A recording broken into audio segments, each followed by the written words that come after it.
Disclaimer: this PPT has been prepared by referring different sources, which includes figures, diagrams from internet as well as from prescribed text and reference books. To prepare this PPT, I have referring many sources in internets, textbooks and reference books. I do not claim any originality in preparing this video or PPT. This PPT or video is exclusively for the purpose of education and not for any financial gains. I wholeheartedly thank all those who have directly or indirectly contributed to do this PPT or video. Thanks to everyone.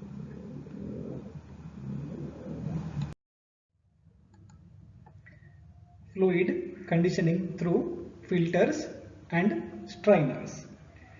For proper operation and a long service life of a hydraulic system, oil cleanness is of prime importance. Hydraulic components are very sensitive to contamination, hence they cause majority of hydraulic system failures can be traced back to contamination. Hence, filtration of oil leads to proper operation and a long service life of a hydraulic system. Means, cleanliness of oil is important for proper operation and long service life of a hydraulic system. Therefore, proper filtration of oil is necessary. Hence, there are two devices are utilized: filters and strainers. First one, filters. Filters, it is a device.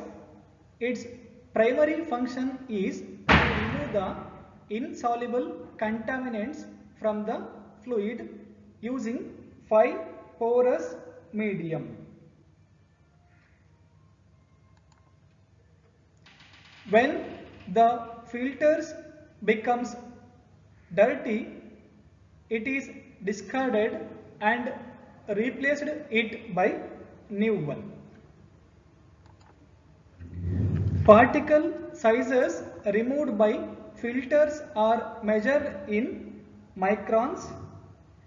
The smallest sized particle that can be removed by filter is as small as 1 micrometer or 1 micron.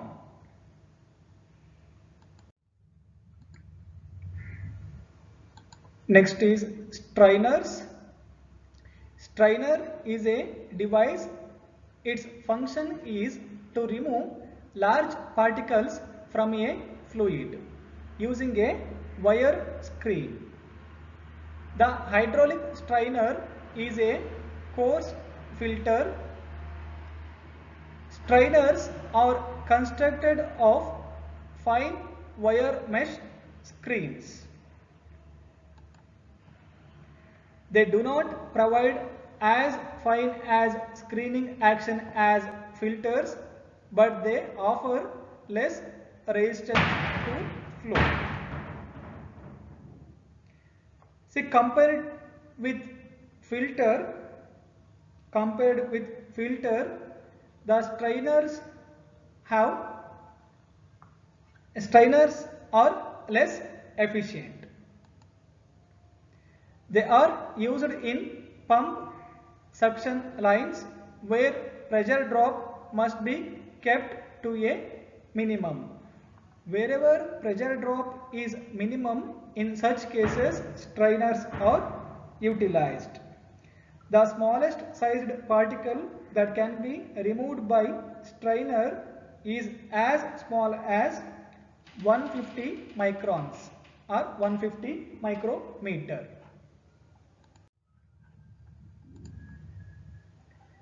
This is the comparison or difference between filters and strainers. First, left column filters, right column strainers. First case, in filters, the filter removes the insoluble contaminants present in the fluid. In case of strainers, strainer removes larger particles from the fluid. Second, in case of filters, filters are used to remove both solid and liquid contaminants. In case of strainers, it is used to remove solid particles from the fluid. In case of filters, it uses fine porous medium called filter element. In case of strainers, wire screen is used. It is called filtering element here. Fourth, in case of filters, the pressure drop across the filter is more. In case of strainer, the pressure drop across the strainer is less or minimum. In case of filter, the smallest sized particle that can be removed is as small as 1 micron. In case of strainer, the smallest sized particle that can be removed by a strainer is as small as 150 microns. Classification of filters. The filters are classified based on 3 parameters.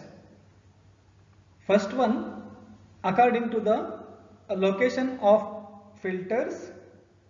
Second one, according to the filtering methods. And last, according to the amount of oil filtered by a filter.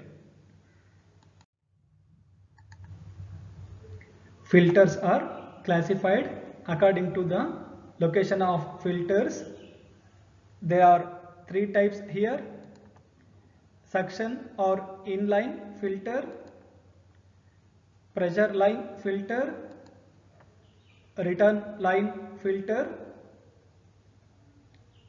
Consider the case suction or inline filter. This is the diagram of suction filter. Look at the diagram. The filter is located between reservoir and pump. See, the suction line comes between reservoir and pump, and the filter is located on suction line, hence the name suction filter. These filters are provided low pressure drop, and means these filters are designed to give a low pressure drop, and these filters cannot filter a small particles. Okay.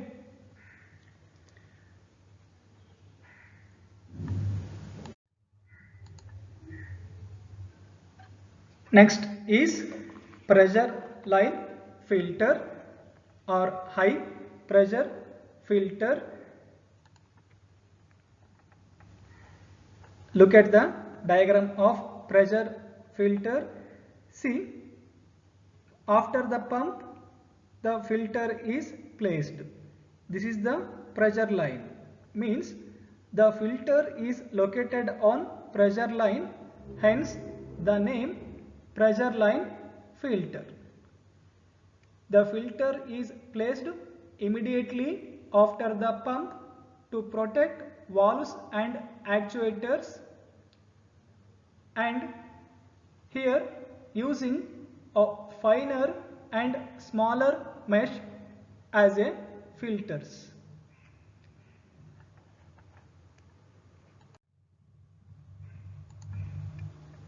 Last is return line filter or low pressure filter.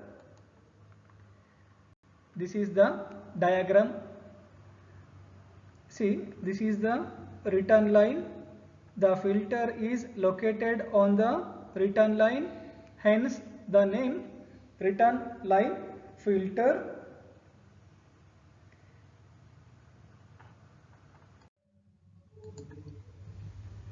Second, type filters are classified according to the filtering methods.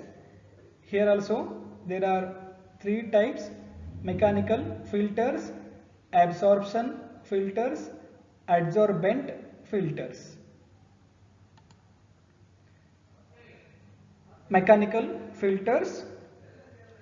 In this type normally contains a metal or cloth screen or a series of metal discs separated by a thin spacers.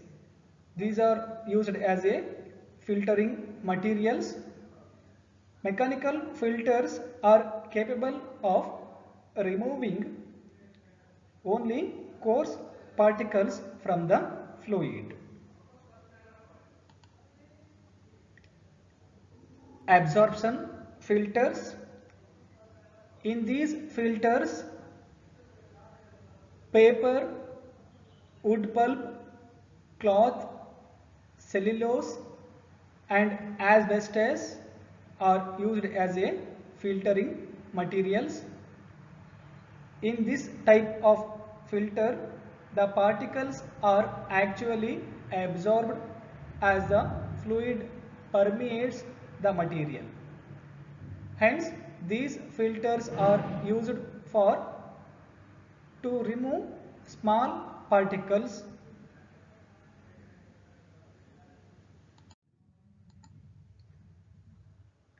Next is adsorbent filter. Here, activated clay or chemically treated papers are used as a filtering material. Here, adsorption is a surface phenomenon and refers to the tendency of particles adhering to the surface of the filters. Here, when the liquid is passes through these kind of filters, the impurities present in the liquid is adhered to the activated clay or chemically treated paper, and the capacity of such filter depends on the amount of surface area available. And last type, the filters are classified according to the amount of oil filtered. Here there are two types: full flow filters and proportional or bypass filters. We'll go for full flow filter. This is the full flow filter. See, this is the diagram of full flow filter. This is the inlet and this is the outlet. The liquid enters from inlet and enter to the filter body, and there is a filtering material. The entire amount of liquid is filtered through this filtering element and moves out through exit of the filter body. Inlet, outlet, entering into the filtering body, and through filtering element the entire volume of the oil will moves out. Means in this case the complete oil is filtered, and it is a most efficient filter. And in this case, a large pressure drops will occur, and this pressure drop increases as the filter gets blocked by contamination.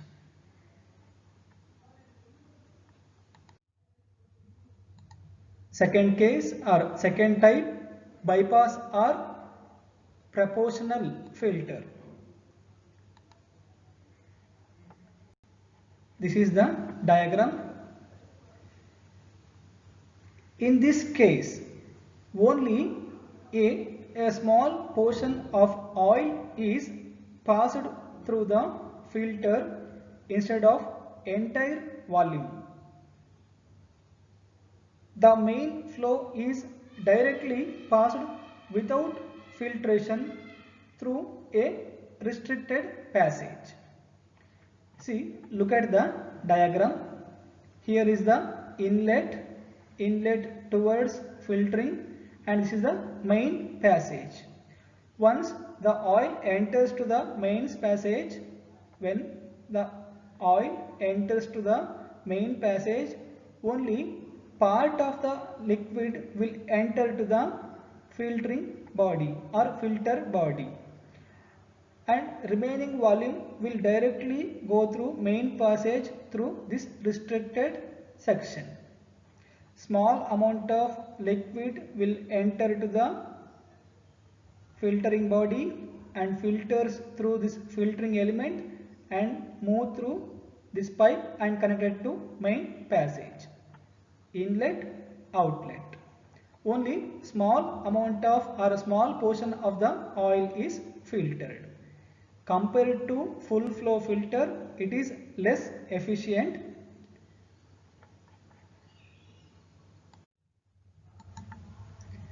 Beta ratio for filters. Filters are rated according to the smallest size of the particles they can track. Filter ratings are identified by nominal and absolute values in micrometers. By mathematical definition, the beta ratio equals to number of upstream means before the filter, number of upstream particles of size greater than n micrometer divided by the number of downstream particles, means after the filter, having size greater than n micrometer. Here n, where n is selected particle size for the given filter. The n means it is a 1 micrometer or 2 micrometer, 3 micrometer, 4, as per the designer's wish. See, here this is the filter. This is the filter. This is before filtering, after filtering. See, according to the definition, the beta ratio equal to in the numerator the number of upstream particles of size greater than n micrometer. Here, see, look at here, 1000 number of impurities present here, right? So it will move or passes through filter, and here the filtering or filter will filters the liquid from the impurities and pass it to the output. Here this is the after filtering. That is nothing but a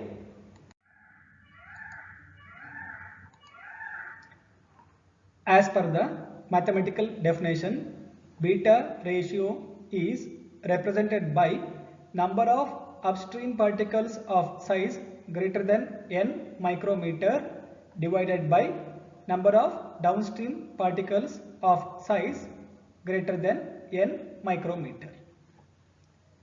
Next is beta efficiency. It is represented by number of upstream particles minus number of downstream particles over number of upstream particles. When you go for simplifying this equation, you will get beta efficiency equal to 1 minus 1 by beta ratio. How it is? Look at this equation. See, number of upstream particles minus number of downstream particles dividing by number of upstream. Split it. Number of upstream dividing by number of upstream. That is nothing but a 1. Numerator cancel, denominator cancel, 1. Minus number of downstream dividing by number of upstream. Number of downstream dividing by number of upstream. It is reciprocal of beta ratio, minus 1 by beta ratio. Beta efficiency equal to 1 minus beta ratio. Take one numerical. During the testing of a oil filter, it is found that 40,000 particles greater than 30 micrometer enters the filters and 2000 of these particles go through it. Compare the beta ratio and beta efficiency. When you go for to find out beta ratio, there is a formula. Beta ratio equal to number of upstream particles of size greater than n micrometer divided by number of downstream particles of size greater than n micrometer. See, here in the place of n, in the numerical they have given n equal to 30 micrometer. Number of upstream particles, here upstream particles 40,000, and number of downstream particles after filtration here 20,000 particles. So beta ratio equal to 40,000 divided by 2,000. The final answer is beta ratio equal to 20. And second concept, beta efficiency. Beta efficiency can be found out by using two steps. Here beta efficiency equal to number of upstream particles minus number of downstream particles divided by number of upstream particles. Here number of upstream particles 40,000 minus number of downstream 2,000 divided by 40,000. You will get the answer 0.95 or 95%. Okay. And here also one more formula or one more kind of step is there to find out beta efficiency. 1 minus 1 by beta ratio. Here beta ratio equal to 20. 1 minus 1 by 20. When you simplify it, you will get the answer as same as above, nothing but a 0.95 or 95%. What it indicates? The beta efficiency of the filter is 95%. Sources of contamination. Here many sources are there to produce contamination in the hydraulic system. Mainly first one is built-in metal chips. How it enters to the hydraulic system here is during the manufacturing, such as welding, lapping, sand from casting particles, metallic chips from grinding or machining goes into the hydraulic system. second source generated within the system during operation. Excessive fluid velocities erode the inner surfaces of pipes, hoses and surfaces of the components. By this way, the contaminants are produced within the system. Because of external sources, also contamination will happen in hydraulic system. Here, air entering the reservoir contains dirt and moisture that causes the formation of rust on the walls of the tank and get into the fluid. By this way, the external sources are the sources of contamination. Fourth source generated during maintenance work. A frequent opening and closing of the system, exposing the system for unfavorable environments, the addition of fluids to the reservoir during the filling up operation. These are the some factors to produce contaminations in the hydraulic system. And last is during assembly stage. Suppose, see here, when you disassemble the parts of the hydraulic system or fluid power system, during assembling the components, there may be a possibility of formation of contaminations. Contamination control. How we can control the production of contaminations in hydraulic system? Several steps to be taken into consideration. They are: clean or replace filter elements on a routine basis. Okay, the filter filters the impurities or contaminants present in the fluid. So, as a routine basis, we check the filter elements. Suppose it is dirty or it is aged filter element, it can clean the element and fix it. Suppose its life is already over, so replace it by new one. So it can be checked on a routine basis. Maintain a fluid viscosity and pH level within a fluid supplier's recommendations. Maintain a fluid viscosity and pH level as per the suppliers or manufacturer's recommendations. By this way also we can control the contaminants.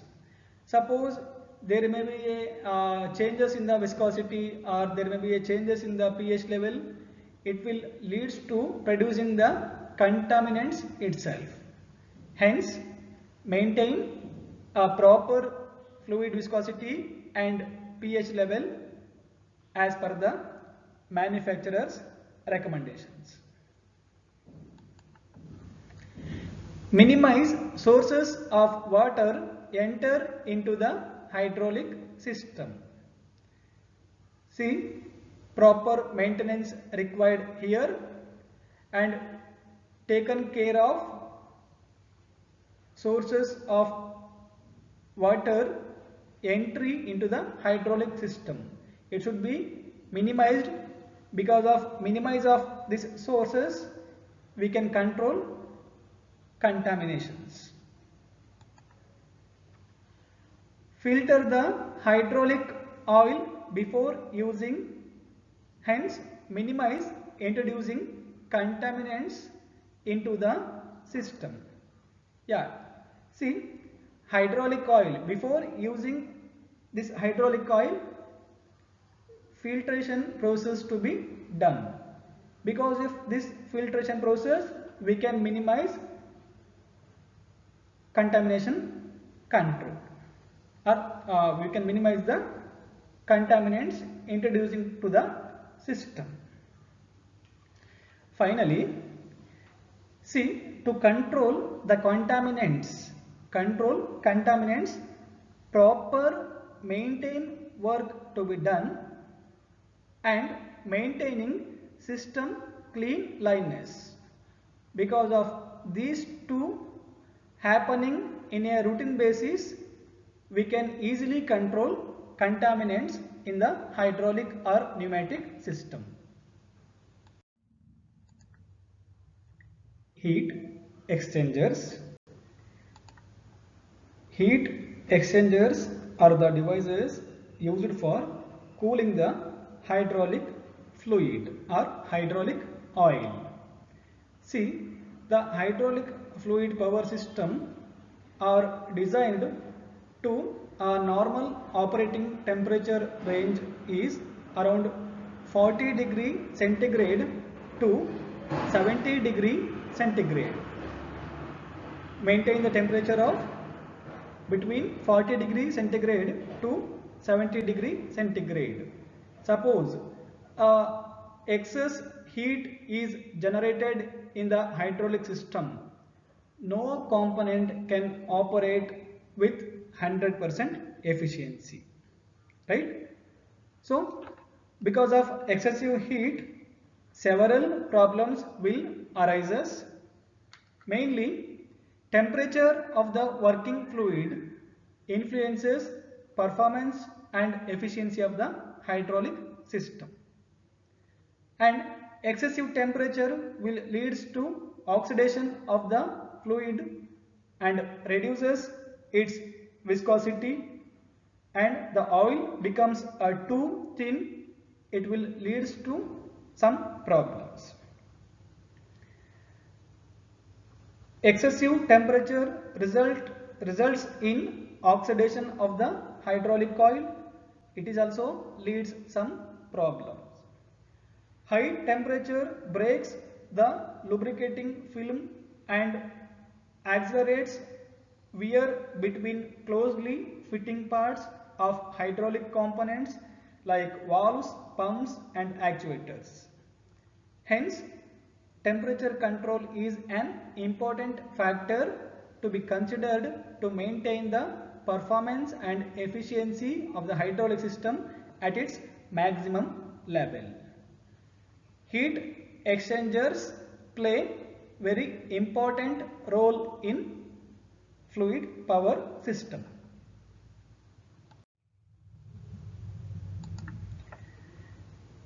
Types of heat exchangers. Here mainly two types of heat exchangers: liquid to air type and liquid to liquid type heat exchangers. First, we will go for liquid to air type heat exchangers. These exchangers transfer heat from the hydraulic fluid to the atmosphere, just like an automobile radiator. This is the diagram of automotive radiator. Here two tanks are provided, top and bottom, and between there are some hoses or pipelines. The hot water from the top tank towards bottom tank. See, when the hot water flow towards bottom tank through these hoses or pipelines, see here there is a fan. By using fan, it can be cooled and natural air will strikes on these fins, through which also heat can be removed from the hot water. And see, when the heat is removed, the cold water is collected in the bottom tank. This is the process of cooling or change heat exchange through liquid to air type heat exchanger. This one, it is the symbol of heater. It is the symbol of heater.